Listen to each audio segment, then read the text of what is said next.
nous lisons ensemble un texte dans le livre de la Genèse, chapitre 11, à partir du verset 31.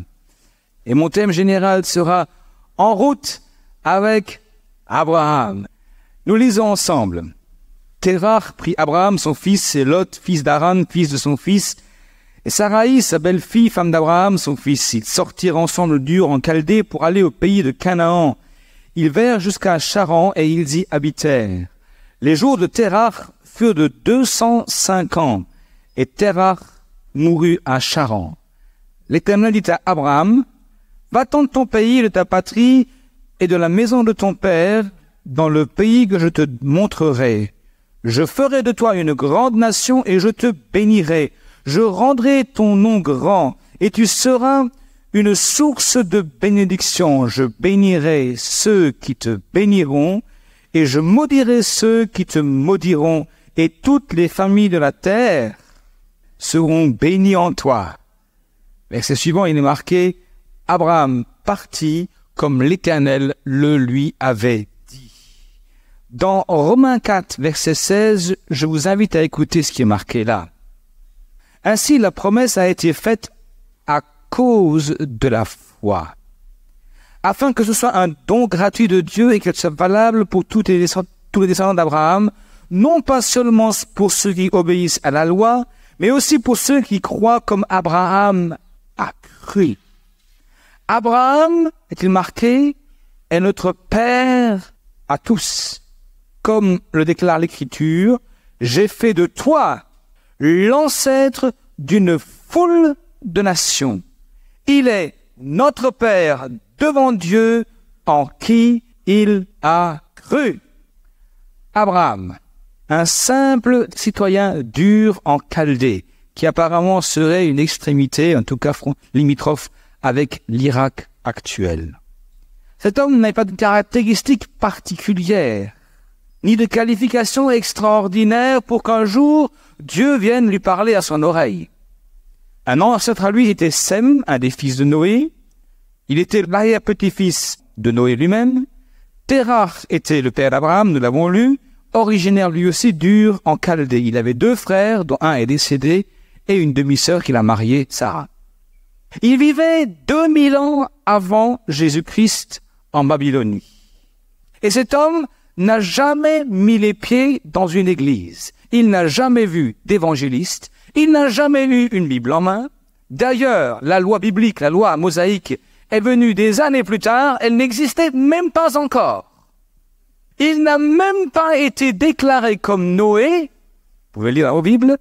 De Noé, il est dit qu'il avait été un homme intègre et juste. Et on peut comprendre pourquoi Dieu l'a choisi pour le sauver lui et son clan. Mais alors Abraham, il n'est même pas dit ça de lui. Finalement, on pourrait penser qu'Abraham n'a été ni meilleur ni pire que n'importe qui au monde, comme vous et moi, et que finalement, M. Abraham était le représentant type de monsieur et madame tout le monde. Et pourtant, nous avons lu dans Romains 4, verset 16, qu'il est déclaré par Dieu lui-même le Père de tous ceux qui ont la foi, qui auront cru comme lui. Non seulement ceux qui descendraient de lui via la loi mosaïque, la généalogie naturelle, Isaac, Jacob et 12 tribus d'Israël, mais aussi de tous ceux qui croiraient comme lui. Et finalement, il y a une déclaration assez surprenante que nous lisons encore dans le Nouveau Testament, dans la lettre de Jacques, au chapitre 2, verset 23, où il est dit « Abraham crut à Dieu, et cela lui fut imputé à justice. » Et maintenant, écoutez ça un instant. « Et il fut appelé l'ami de Dieu. » Alors moi, je me suis demandé, mais comment un monsieur tout le monde, un monsieur personne, un illustre inconnu, de là-bas du Moyen-Orient, comment a-t-il fait pour passer d'un illustre inconnu au Père de tous les croyants, pour être appelé finalement à la fin de son existence l'ami de Dieu? Et c'est cette question-là qui m'a travaillé ces jours-ci. Et je voulais donner 3 simples petites réponses. Parce que finalement, Abraham et Saraï, c'est vous et moi. Ça pourrait être Chaligny et Philippe. Ça pourrait être Georges et Béatrice, et vous pourriez mettre votre nom et votre prénom. Comment a-t-il fait pour devenir l'ami de Dieu? Remarquez, il ne l'est pas devenu du jour au lendemain. Mais ce qui me fait plaisir dans ce passage-là, c'est de penser que Dieu a son regard étendu sur le monde entier et qu'il aime tous les hommes, quelle que soit leur nationalité, quel que soit leur arrière-plan religieux, même s'ils font partie de la grosse masse des illustres inconnus comme vous et moi. Dieu aime tous les hommes. Mais Abraham a été comme nous, et puis il a grandi. Et nous allons voir le caractère de cet homme. Parce qu'on dit tel père, tel fils, n'est-ce pas? Telle mère, telle fille, tel père, telle fille aussi d'ailleurs. Hein? Et je voudrais apprendre de lui ce que Dieu veut me donner d'apprendre de lui. Premier point, il est très simple. Abraham a appris à obéir à Dieu. Tout d'abord, Abraham a appris à obéir à Dieu. Et tout commence par une faculté que nous avons tous, c'est celle d'entendre. La foi vient de ce qu'on entend, et ce qu'on entend vient de la parole de Dieu. Tout commence par un appel à sortir de son contexte qui exige de faire confiance et d'obéir à une voix intérieure. Remarquez, Abraham n'a jamais été guéri. Il n'a même jamais été dit qu'Abraham avait prié Dieu et qu'il avait obtenu réponse. Non, Abraham n'a pas été touché, ni foudroyé, sur place par un attouchement divin. Il n'a pas eu de visite d'anciens ou de pasteurs, pas d'église autour de lui, rien d'extraordinaire. Juste une voix perceptible, et elle encore, par l'oreille intérieure du cœur. Nos cœurs ont des oreilles, le saviez-vous? Ils ont aussi des yeux, pour voir ce que les yeux ici ne voient pas. Une voix intérieure émise par un personnage encore plus curieux et étonnant, parce qu'il est invisible, et il s'appelle Dieu. Mais il l'avait entendu cette fois, et il a commencé à bouger. Dans Hébreux 11, verset 8, il est dit par la foi ou par la confiance, c'est la même racine de mots. Par la confiance, Abraham obéit quand Dieu l'appela. Et il partit pour un pays que Dieu allait lui donner en possession. Il partit sans savoir où il allait. Et ce beau verset résume une superbe attitude. Et voyez-vous, dans les faits, ça a été très différent. Dans les faits, il a mis du temps à obéir, mais il a obéi. Pourquoi? Parce que dans Acte 24, nous lisons un texte tout aussi étrange. Acte 24, si vous avez vos Bibles, prenez-la. Acte 24, verset 7. On retrouve le diacre Étienne qui prêche un de ses derniers sermons avant de mourir. Il est dit au verset 7, verset 2 déjà. Étienne répondit, « Hommes, frères et pères, écoutez, le Dieu de gloire apparut à notre père Abraham lorsqu'il était en Mésopotamie, avant qu'il s'établisse à Charan. Et il lui dit, « Quitte ton pays et ta famille et va dans le pays que je te montrerai. » Il sortit alors du pays des Chaldéens et s'établit à Charan. De là, après la mort de son père, Dieu le fit passer dans ce pays que vous habitez maintenant. Verset 24, la même narration est reprise. Acte 7, 24, on se rend compte que Abraham est donc parti comme cela lui a été dit. Et puis finalement, Josué 24. On a deux récits de ce passage d'Abraham qui sort. Et Josué a un autre discours. Écoutez-moi ce qu'il est marqué là. Ainsi parle l'Éternel Dieu d'Israël, vos pères, Terach, père d'Abraham et père de Nachor, habitaient anciennement de l'autre côté du fleuve et ils servaient d'autres dieux. Je pris votre père Abraham de l'autre côté du fleuve et je lui fis parcourir tout le pays de Canaan. Je multiplierai la postérité et je lui donnai Isaac. Les textes laissent clairement apparaître par endroits qu'en fait Abraham avait entendu Dieu lui parler. Visiblement, il en a parlé à son père, mais ce n'est pas Abraham qui est d'abord sorti, c'est Terach qui a dû emmener Abraham hors du pays d'Ur en Chaldée. Abraham avait donc du mal à obéir. Et finalement, on se rend compte aussi que la foi d'Abraham était fragile, qu'elle devait grandir, parvenir à la maturité. Et le mot Terach, le terme Terach veut dire retarder. Et la ville où ils se sont arrêtés, Charan veut dire lieu aride et brûlé. Dieu avait dit à Abraham, sors de ta famille. Au lieu de le faire, il va en parler à son père. Et pendant un temps, son père va l'encourager, va l'amener plus loin, mais Térar va le retarder, et pendant tout un temps, parce qu'il n'aura pas obéi entièrement, Abraham va passer du temps dans un lieu aride et brûlé. Ce n'est qu'à la mort de Térar, quand le père est décédé, que Dieu va à nouveau parler à Abraham. Ça nous donne quelques leçons à entendre. Tout d'abord, lorsque nous obéissons, on est invité à obéir entièrement. C'est une priorité absolue. Lorsque nous ne le faisons pas, nous commençons à nous mettre en route et à douter, et finalement, on risque de s'arrêter, de prendre du retard et de tourner en rond dans un lieu aride et brûlé. Il ne fallait que 2 ou 3 mois pour aller de l'Égypte à Canaan. Que 2 ou 3 mois. Mais il fallait obéir à Dieu, relever les défis, passer la mer Rouge, passer le Jourdain, affronter les murailles de Jéricho, affronter les géants d'Anak. Et Dieu était derrière, appuyant jour après jour, par ses providences divines. Excusez-moi, ils étaient pratiquement, certains pensent 900 000, d'autres 2 millions, peu importe. Ça faisait beaucoup de monde dans un désert pour manger et boire tous les jours, sans compter le bétail. Et tous les jours, Dieu pourvoyait aux besoins du peuple d'Israël. Mais devant les défis, ils ont reculé et finalement, ils ont retardé leur échéance d'arrivée et ils ont passé 40 ans dans un lieu aride et brûlé. Seconde leçon qu'on va prendre, c'est que obéir à moitié, c'est prendre le risque de tourner en rond dans le désert. Troisième leçon, la bonne nouvelle, Abraham est un homme comme nous. Au début, sa foi est fragile, mais elle a progressé pour finalement terminer comme étant l'ami de Dieu. Alors rassurez-vous, malgré des fois les débuts chaotiques qu'on peut connaître comme Abraham, Dieu ne s'est pas arrêté. Dieu a continué à chercher et à travailler Abraham et à l'amener à maturité.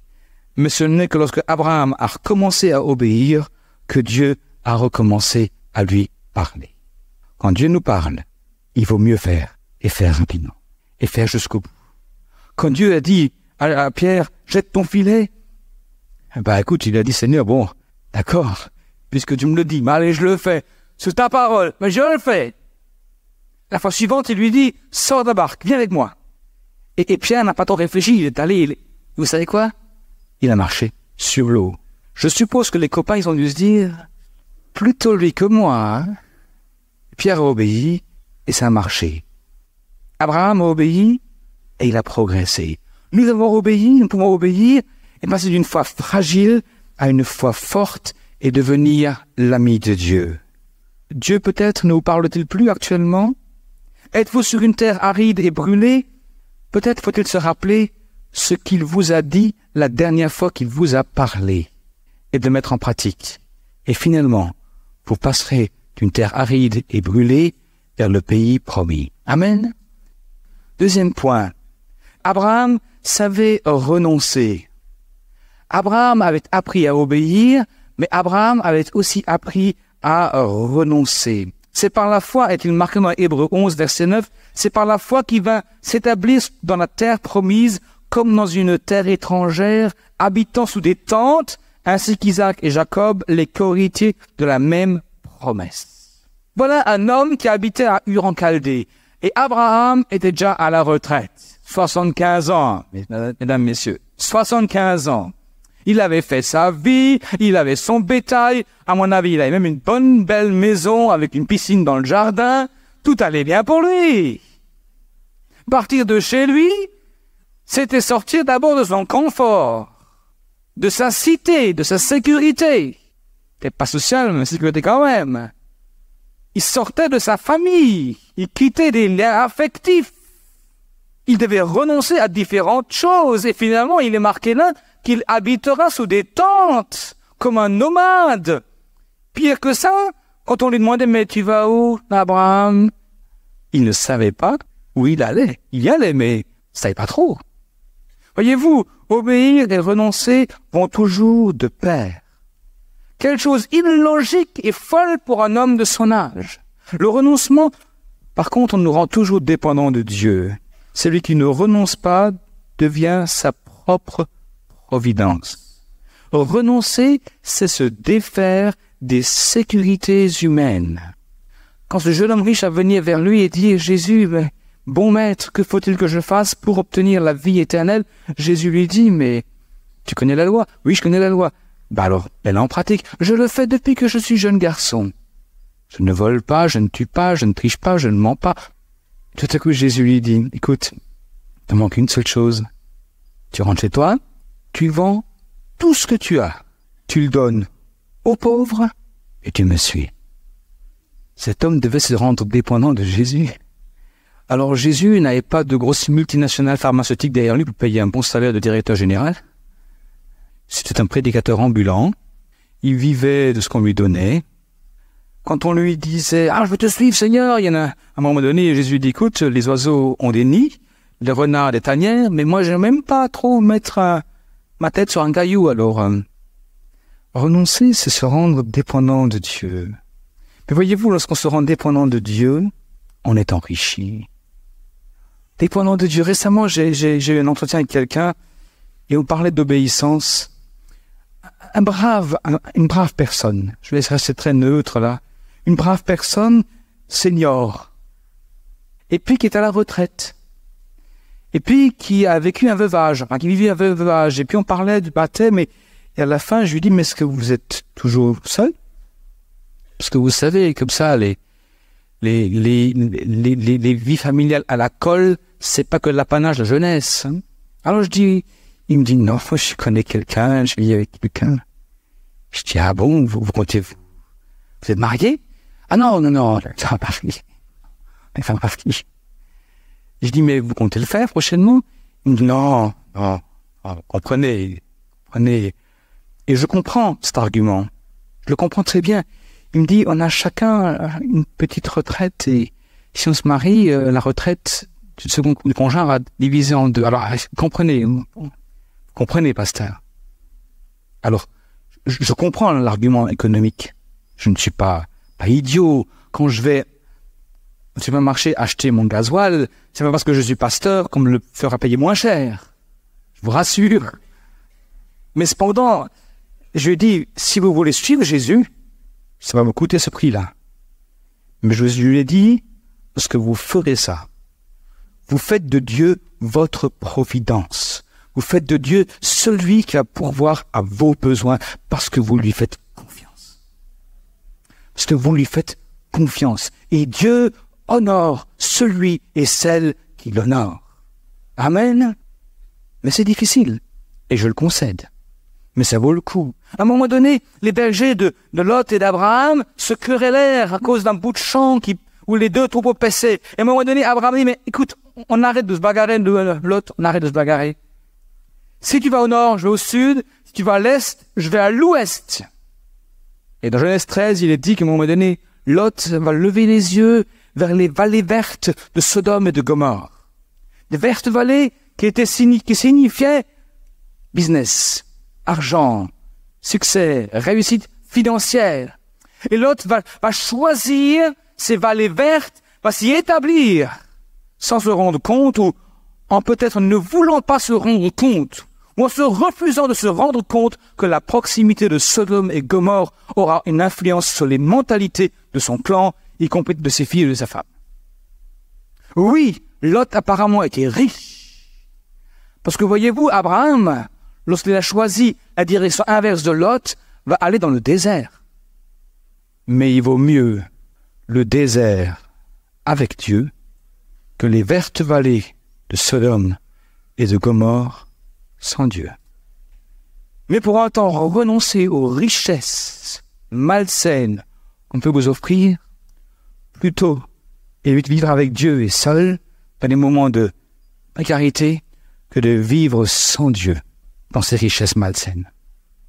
Que Dieu nous aide à cela. Et le manque de renoncement, à mon avis, est la raison de la pauvreté spirituelle. L'autre était tellement riche en argent, en bétail, mais si pauvre en foi, si pauvre en espérance. Abraham, lui, était riche en espérance, riche de l'appui de Dieu, Et quand les temps difficiles sont venus, il a pu s'appuyer dessus et Dieu a été fidèle à ses côtés. Amen.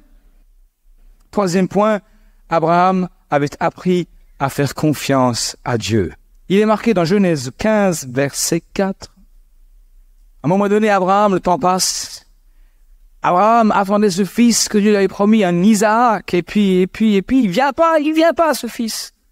Pourtant, il travaille les deux, mais il vient pas. Il vient pas, et à un moment donné, il est désespéré, et Dieu le encourage, il lui dit, mais non, dit le Seigneur, verset 4, ce n'est pas lui, ton serviteur Éléazar, qui sera ton héritier, mais un fils né de toi.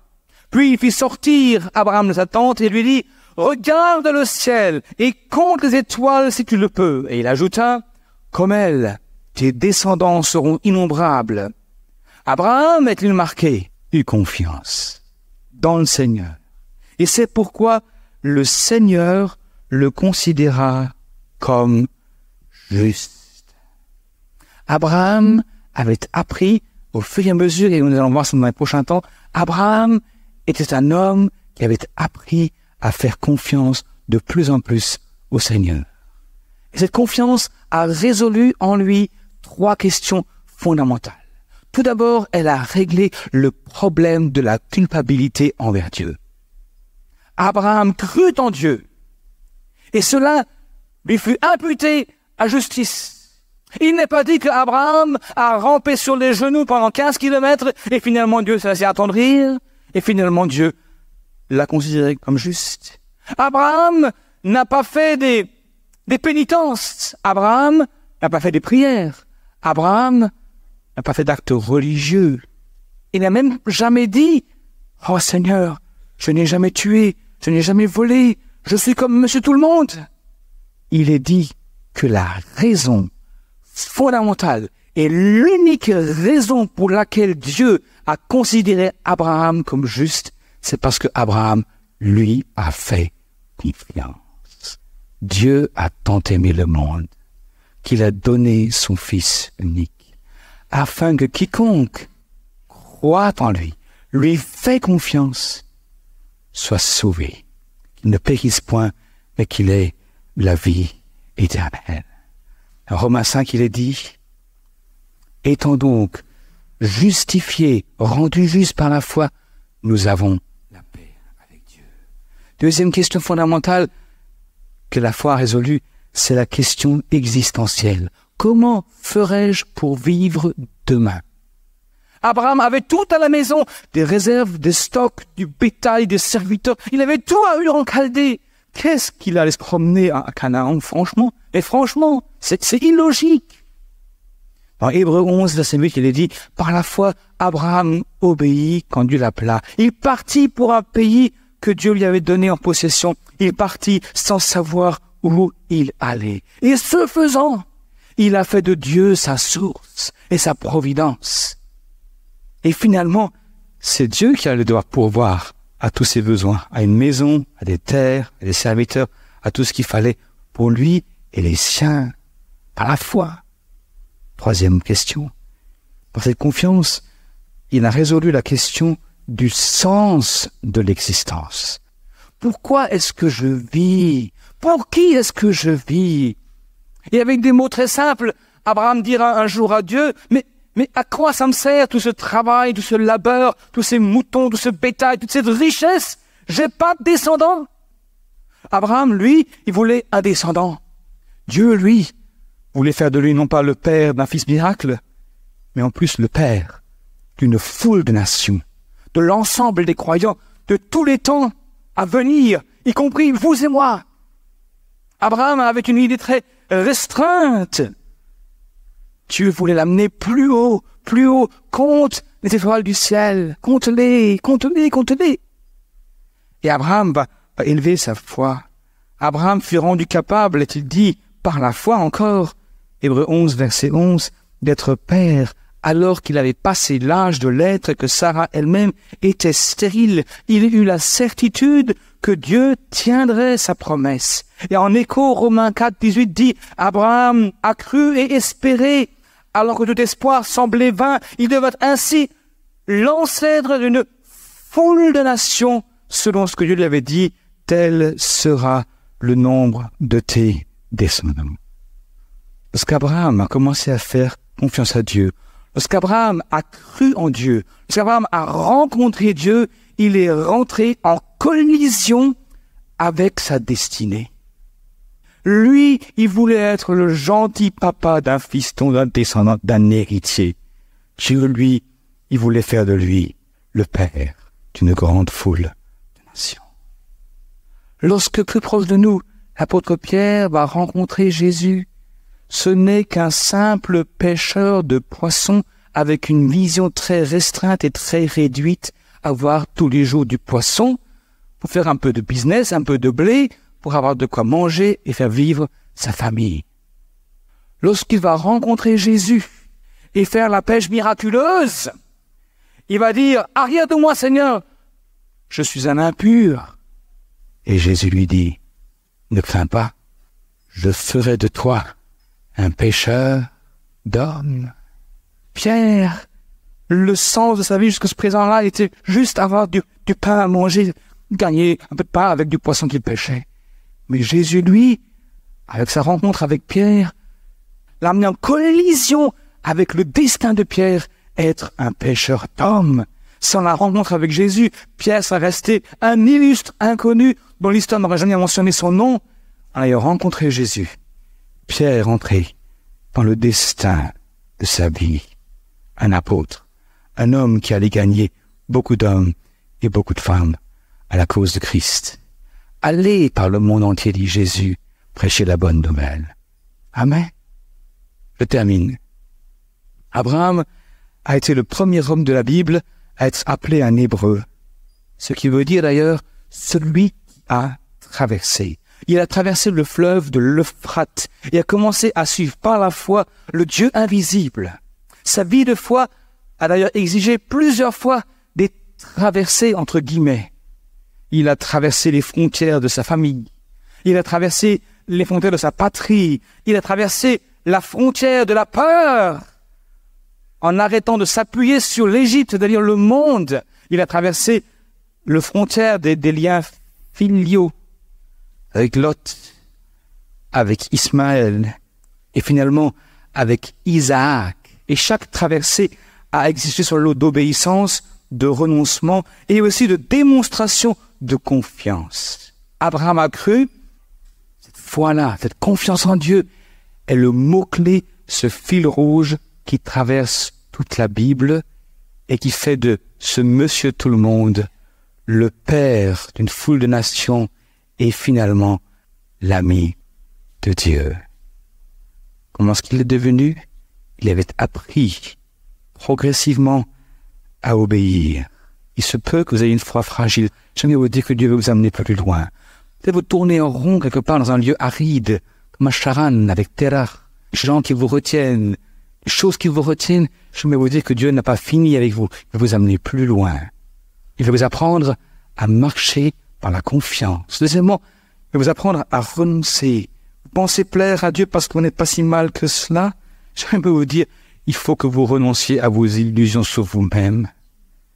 Un jour, j'ai dû renoncer à mes illusions sur moi-même et reconnaître que je suis un pauvre pécheur qui a besoin de la grâce de Dieu. Et j'avais besoin de lui faire confiance parce que je ne méritais plus rien. Si, un coup de pied au derrière et en avant en enfer. Mais Dieu m'a fait grâce. Un certain soir, je me rappellerai à vie de ce soir où on a prié pour moi et où le poids du péché est tombé et où j'ai eu une joie indicible dans mon cœur. La paix du pardon, la joie du salut est rentrée en moi. Amen. Et finalement, Abraham a appris à lui faire confiance. C'est ce que j'apprends aussi et j'apprends encore. Parce que voyez-vous, sans lui faire confiance, et c'est le seul mot, la seule chose à faire, sans lui faire confiance, vous ne pouvez pas plaire à Dieu. Alors, question, voulez-vous entrer en collision avec votre destinée?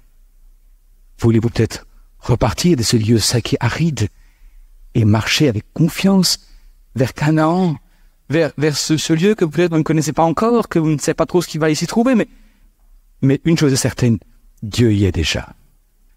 Voulez-vous devenir l'ami de Dieu?